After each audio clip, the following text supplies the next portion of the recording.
Hello there, everyone. Judge Andrew Napolitano here with Judging Freedom. Today is Thursday, February 10, 2022. It's about 2:45 in the afternoon on the East Coast of the United States. I'm having such a good time reading questions. The questions are peppered with very complimentary comments, and I'm deeply grateful for them. But I'm having such a good time reading questions from viewers. Now, this person, I guess, doesn't use his or her real name. The writer refers to him or herself as the crew chief. All right, crew chief. Here's what crew chief wants to know. You stated, where is the authority that allows for the Department of Transportation? You said that was a story for another time. We were talking the other day about the efforts of Secretary of the Department of Transportation, Pete Buttigieg, to use infrastructure funds to send to the states and to tell the states that they had to spend that money on red light cameras.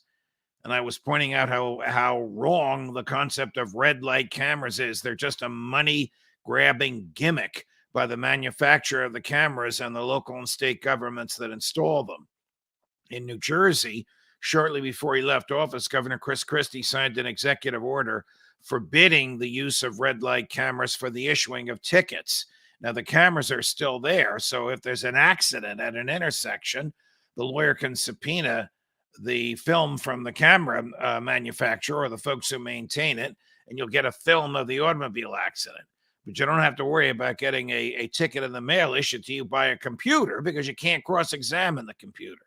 In the course of that dialogue, I was saying, well, where's the authority in the Constitution for the Department of Transportation? There is none. But when the Congress established the Department of Transportation, I think we're back in the LBJ years now, they hung their hat on their favorite hook, which is called the Commerce Clause.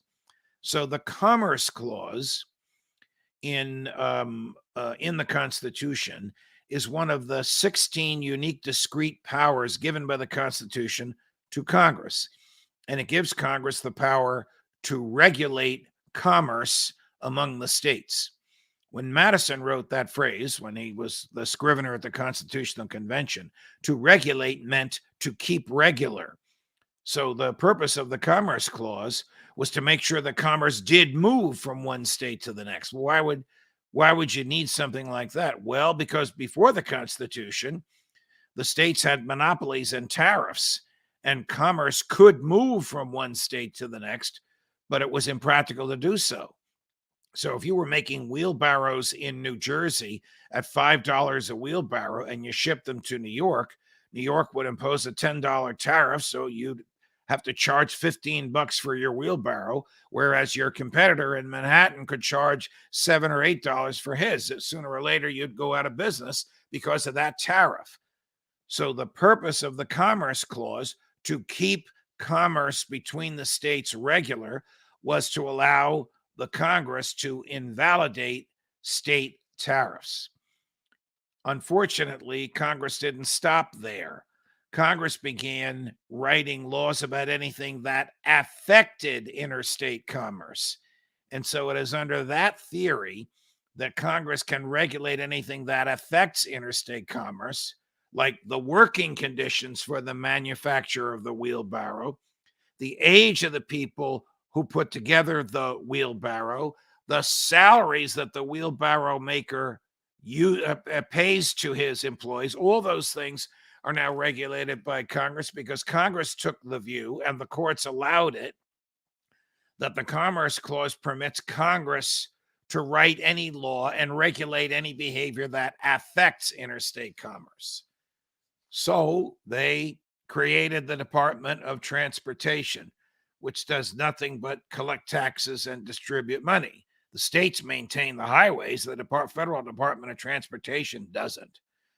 Madison would be flipping in his grave if he knew that there's a federal Department of Transportation, because the whole concept of moving from one state to another is that you have an absolute right to do so. You don't need the permission of the feds, and they have nothing to do with it. So not only is Secretary Buttigieg, in my view, wrong to spend federal dollars to pay for red light cameras, he's wrong to be the Secretary of Transportation. We don't need it.